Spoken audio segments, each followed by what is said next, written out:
Good morning प्यारे बच्चों। आज हम करेंगे हमारी मैथ्स की वर्कशीट नंबर 38 और आज दिनांक है 30 सितंबर 2020। और बेटा हमारा आज का टॉपिक है ऊंचाई एवं दूरी। बेटा ये जो टॉपिक लिया गया है हाइट एंड डिस्टेंस, जिसको इंग्लिश में हम कहते हैं, ये टॉपिक आपके ट्रिग्नोमेट्री का चैप्टर त्रिकोणमिति से ही पूरी तरीके से जोड़ा हुआ है। ठीक है, तो आइए इसको समझते हैं। इसमें क्या दिया हुआ है, यहाँ पर सबसे पहले हमें कहा गया है याद कीजिए और बताइए। ठीक है, आपने सोचकर आंसर करना है। सबसे पहला, संलग्न चित्र में कोण बी की सम्मुख भुजा डैश है। तो अब तक आप सबको अच्छे से पता चल गया है कि अगर ये मेरा कोण बी है, सम्मुख यानी कि इसके सामने की भुजा कौन सी है, इसके सामने की भुजा AC है और ये हमारा क्या होता है, ये हमारा कर्ण होता है। ठीक है, हमारा हाइपोटेनस होता है, हमारा कर्ण होता है। ठीक है, फिर अगला हमसे पूछा गया है कोण C की संलग्न भुजा को डैश कहते हैं। ये जो हमारा कोण C है, ठीक है, इसके साथ अब ये जो भुजा है, इस भुजा को आप क्या कहते हो, आप सबको पता है कि जिस पे कोण और समकोण दोनों पड़ते हैं, इसको हम क्या कहते हैं, इसको हम आधार कहते हैं। क्या कहते हैं, इसको हम आधार कहते हैं। ठीक है, अब इसके बाद अगला है कोण C की सम्मुख भुजा को डैश कहते हैं। अभी जो कोण C बचे, इसके सामने वाली भुजा ये क्या है, ये हमारा लंब है। ठीक है ना, तो एक बार फिर से ध्यान से देखो, कोण B के जो सम्मुख थी ये हमारा कर्ण यानी कि हाइपोटेनस था। C के संलग्न कोण C के साथ में यानी कि जिस पे दोनों कोण बन रहे होते हैं, इसको हम आधार कहते हैं यानी कि बेस। और ये जो C के सम्मुख वाली भुजा यानी कि जो तीसरी भुजा बच गई हमेशा, इसको हम कहते हैं परपेंडिकुलर यानी कि लंब। ठीक है बेटा, अब इसके बाद हम देखेंगे कि हमारे दैनिक जीवन में यानी कि अपनी डेली लाइफ में हम समकोण त्रिभुज को कहाँ कहाँ ढूंढ सकते हैं। आओ देखो ज़रा, मान लीजिए एक सीढ़ी दीवार के सहारे खड़ी हुई है। ठीक है, तो आप यहाँ देखिए, ये हमारी दीवार, फिर ये हमारा फर्श। ठीक है, और इसके ऊपर ये सीढ़ी इस तरीके से लगी हुई है। तो ये कैसा त्रिभुज बन गया, समकोण। यहाँ दीवार और फर्श के बीच में कितने डिग्री का कोण बन रहा है, 90 डिग्री का कोण बन रहा है ना। तो ये हमारा समकोण त्रिभुज बन गया। आप अपने घर के बैठे बैठे भी अभी आप देखिए, आपका दरवाज़ा फर्श के साथ कितने डिग्री का कोण बना रहे हैं, 90 डिग्री का कोण बना रहे हैं। अगर वो बंद है, उसको आप खोलोगे, कम करोगे तो एंगल आप चेंज कर सकते हो। दीवारों को, कोनों को आप चेक कर सकते हो। ठीक है ना, इसी तरीके से दूसरा एग्जाम्पल देखिए, यहाँ पर एक पेड़ दिया हुआ है। ठीक है, और फिर ये इसकी परछाई पूरी ज़मीन पर सीधी इस तरीके से पड़ रही है। तो ये भी कैसा त्रिभुज बन गया, यहाँ पर 90 डिग्री। पेड़ का जो फुट था, जो उसका आधार था, और जो यहाँ से इसकी परछाई आ रही है ज़मीन पर, ये कितने डिग्री का कोण बना रहे बेटा, 90 डिग्री का। तो ये भी कैसा त्रिभुज हो गया, समकोण त्रिभुज हो गया। इसी तरीके से अगर हम देखते हैं कि कोई एक लाइट हाउस है, ठीक है, कोई एक टॉवर है, इस टॉवर से अगर हम इस जहाज को देख रहे हैं और ये जहाज एकदम सीधा, ठीक है, ज़मीन में इसके आधार दोनों का बेस सेम है, यहाँ से हम देख रहे हैं, तो यहाँ पे भी कैसा कोण बन गया, समकोण कोण बन गया। इसी तरीके से अगर मान लीजिए यहाँ से हम लाइट हाउस है, यहाँ से लाइट डाल रहे हैं और यहाँ नीचे कहीं कोई दो जहाज है, ठीक है, तो भी यहाँ से जब मैं नीचे की तरफ देखती हूँ इस तरीके से और इसको यहाँ पर ऐसे, तो ये देखो, ये भी क्या बना, एक समकोण त्रिभुज बना।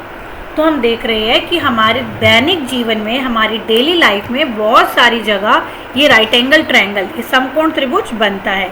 तो अब आपकी एक एक्टिविटी तो ये है, आपने जल्दी से कमेंट सेक्शन में कोई एक समकोण त्रिभुज का उदाहरण लिखना है जिसे आप अपने दैनिक जीवन में जहाँ कहीं आप देख रहे हो, तो कमेंट सेक्शन में उसको ज़रूर मेंशन करिएगा। देखते हैं सबसे पहले किसका कमेंट आता है। ठीक है, अब इसके बाद आगे हम पढ़ेंगे उन्नयन कोण, या फिर जिसे इंग्लिश में हम कहते हैं एंगल ऑफ एलिवेशन।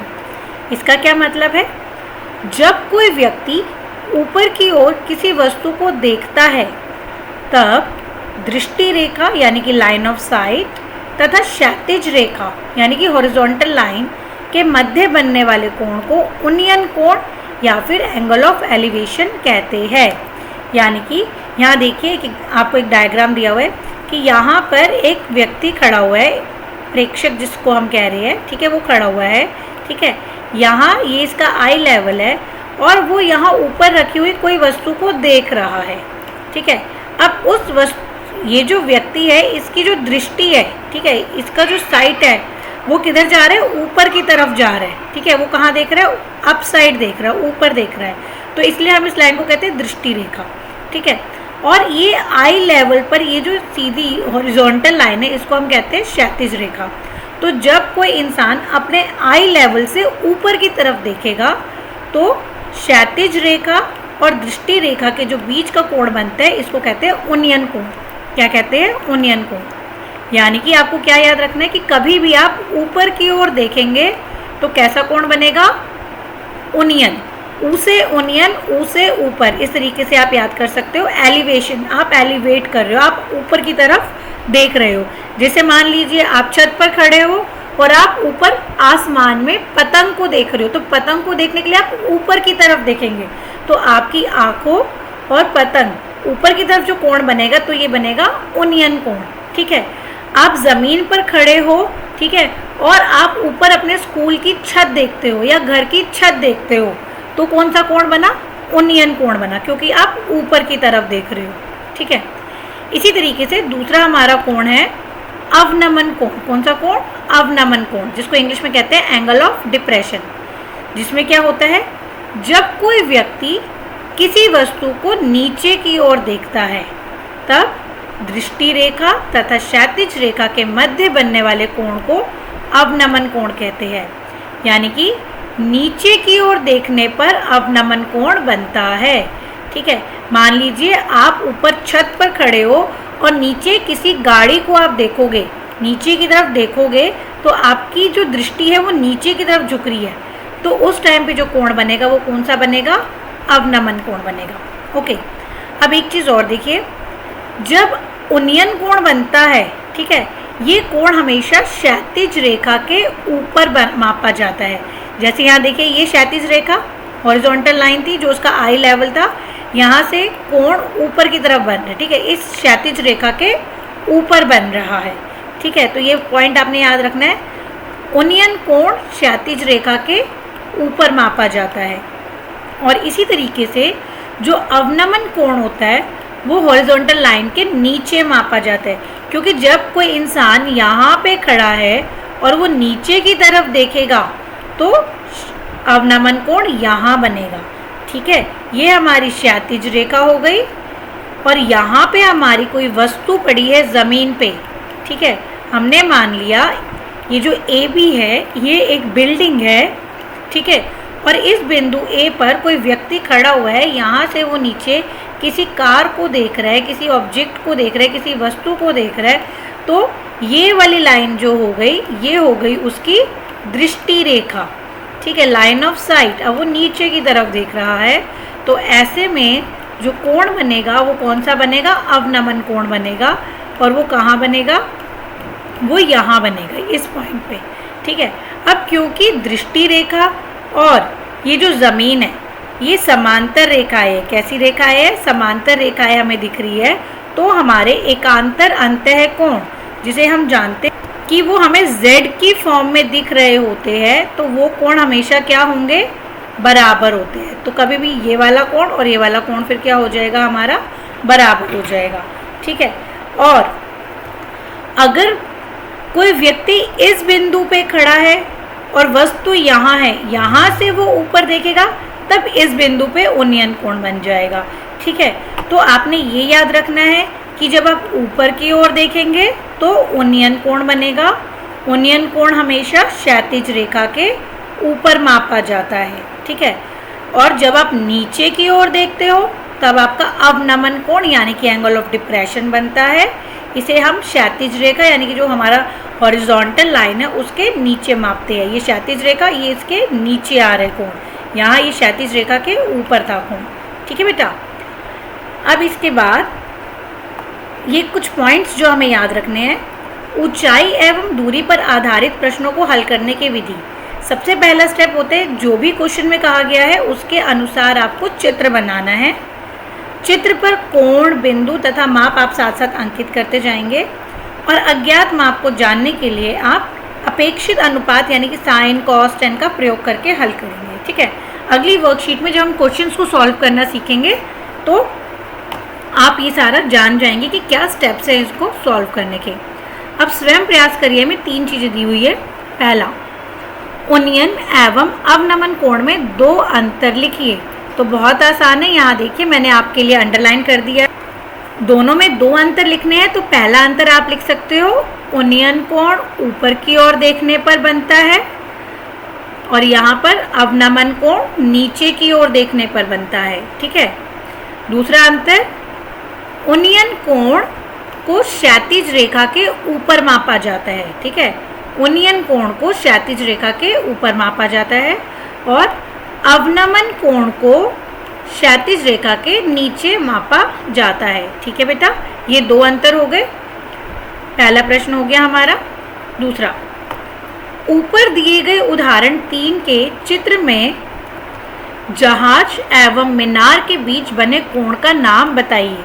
पहले हम देख लेते हैं, हमें बताना है कि चित्र नंबर 3 में जहाज और मीनार के बीच कौन सा कोण बन रहा है। चित्र 3 देखते हैं कौन सा, ये वाला। ये हमारा जहाज है और ये हमारा मीनार है। अगर हम जहाज से मीनार के टॉप को देख रहे हैं, ठीक है ना, मीनार के शीर्ष को देखेंगे तो कौन सा कोण बनेगा, उन्नयन कोण बनेगा। ठीक है, अगर हम इसकी बात कर रहे हैं कि हम जहाज से ऊपर मीनार का शीर्ष देख रहे हैं, लेकिन अगर हम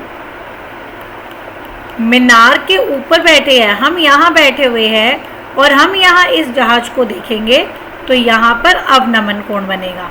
ठीक है बेटा, अवनमन कोण यहाँ बाहर, यहाँ आप डॉटेड लाइन डालेंगे तो यहाँ आपका अवनमन कोण बनेगा कि आप जहाज से इसके शीर्ष को देखोगे तो उन्नयन कोण और शीर्ष से अगर आप नीचे की तरफ देखोगे तो यहाँ बाहर आपका ये वाला जो कोण होगा ये आपका अवनमन कोण होगा। तीसरा प्रश्न, ये बहुत इंपॉर्टेंट है, इसमें हमें चित्र बनाना है और बहुत ही समझ कर बनाना है। आइए देखते हैं इसको कैसे करना है। आइए देखते हैं। प्रश्न नंबर 3 में हमसे कहा गया, निम्न कथन के लिए नामांकित चित्र बनाइए। कथन को ध्यान से पढ़ते जाना है और वैसे ही हमें बनाते जाना है। समुद्र तल से 65 मीटर ऊपर। ठीक है, तो पहले हमने इतना पढ़ा, समुद्र तल से 65 मीटर ऊपर। तो सबसे पहले हमने समुद्र तल बनाया। ठीक है, ये हमारा समुद्र है। ठीक है, उसका आधार ये समुद्र तल बनता जा रहा है हमारा। ठीक है, इस समुद्र तल से 65 मीटर ऊपर, यानी कि ये जो था ये मेरा पूरा आधार था, समुद्र का आधार। ठीक है, इस आधार से 65 मीटर ऊपर ये जो समुद्र तल था इससे 65 मीटर, तो हम यहाँ लिख लेंगे 65 मीटर। ठीक है, यहाँ ऊपर, यहाँ पर। ठीक है, इस बिंदु से समुद्र तल से 65 ऊपर स्थित बिंदु से, यानी कि इस बिंदु से बादल का उन्नयन कोण। तो चलिए बादल बनाते हैं अब कहीं पर हम।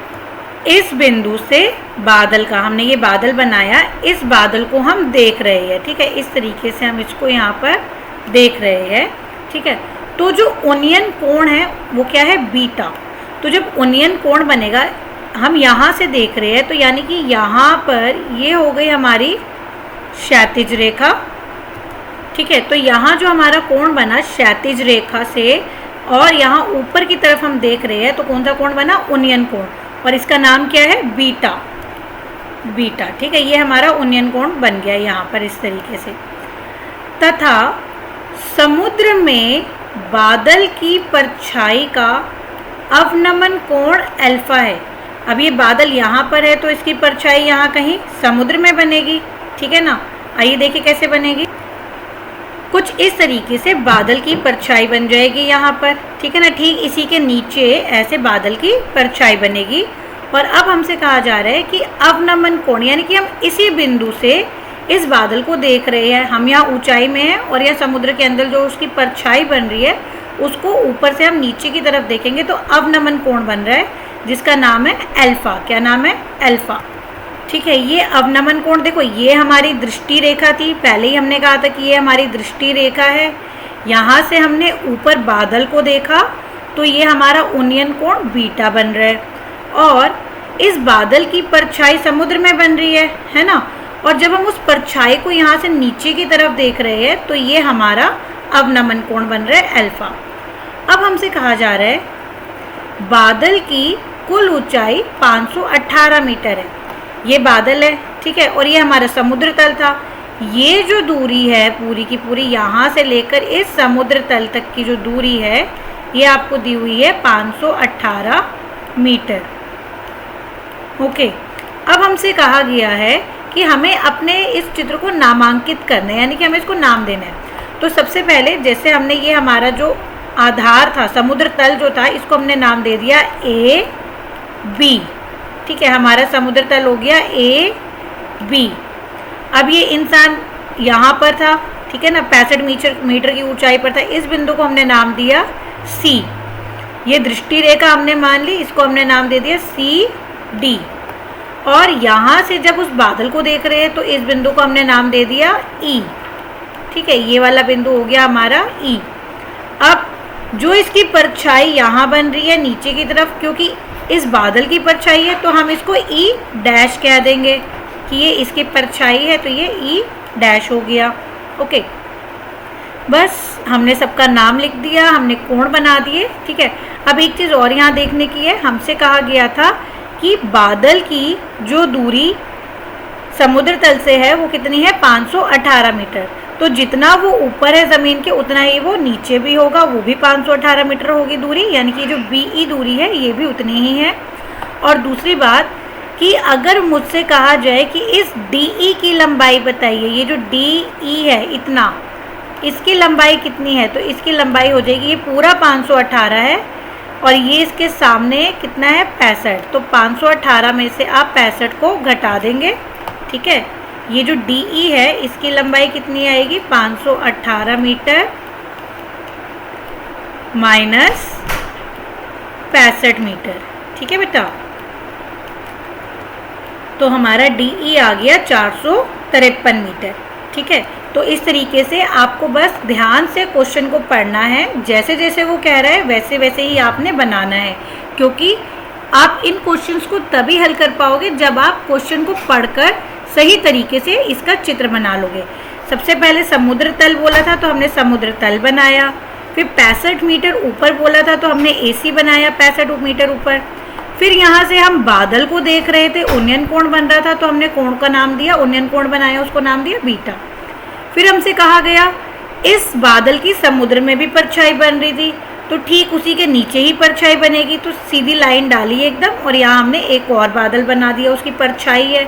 यहाँ हमने इसको नाम ई दिया था तो यहाँ इसका नाम हो गया ई डैश। अब जो यहाँ इस बिंदु से जब हम देख रहे हैं नीचे की तरफ तो हमारा अवनमन कोण बन गया अल्फा।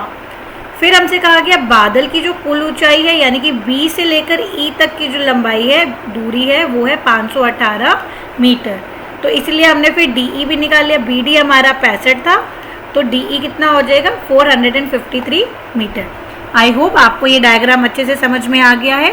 तो इसी तरीके से समझते हुए आप इसको बनाइए। ठीक है बेटा, अगली वर्कशीट में हम और भी क्वेश्चंस करेंगे और देखेंगे कि किस तरीके से हमें डायग्राम्स को ड्रॉ करना है। ओके, आई होप आपको आज की वर्कशीट अच्छे से समझ में आ गई है। जब आप इसको करेंगे सबसे पहले आप याद कीजिए और बताइए वाला करेंगे। ठीक है, फिर आप दैनिक जीवन में, मैंने आपसे कहा था समकोण के उदाहरण देख रहे हैं, तो आप कमेंट सेक्शन में मुझे लिखकर बताइएगा कि आप कौन कौन से एग्जाम्पल देखते हो। फिर इसके बाद उन्नयन कोण और अवनमन कोण के बारे में आप लिख सकते हैं, थोड़े से नोट्स शॉर्ट में लिख लीजिएगा। और इसके बाद यहाँ पर आपको जो प्रश्न दिए हुए 3 प्रश्न, 2 अंतर आपने यहाँ लिखे ही थे, दोबारा उसको नोट डाउन करिएगा। देन कौन सा कोण बन रहा है, ये तीनों क्वेश्चन आपको मैंने अच्छे से बता दिए हैं। तो समझते हुए आप इनको करिए और कंप्लीट कर जल्दी से अपने टीचर को सेंड करिए। आई होप वर्कशीट से आपको अच्छे से समझ में आ गई है और वीडियो ने आपकी हेल्प करी है। तो वीडियो को लाइक करिए, सब्सक्राइब करिए और अपने फ्रेंड्स के साथ शेयर करिए। Thank you so much.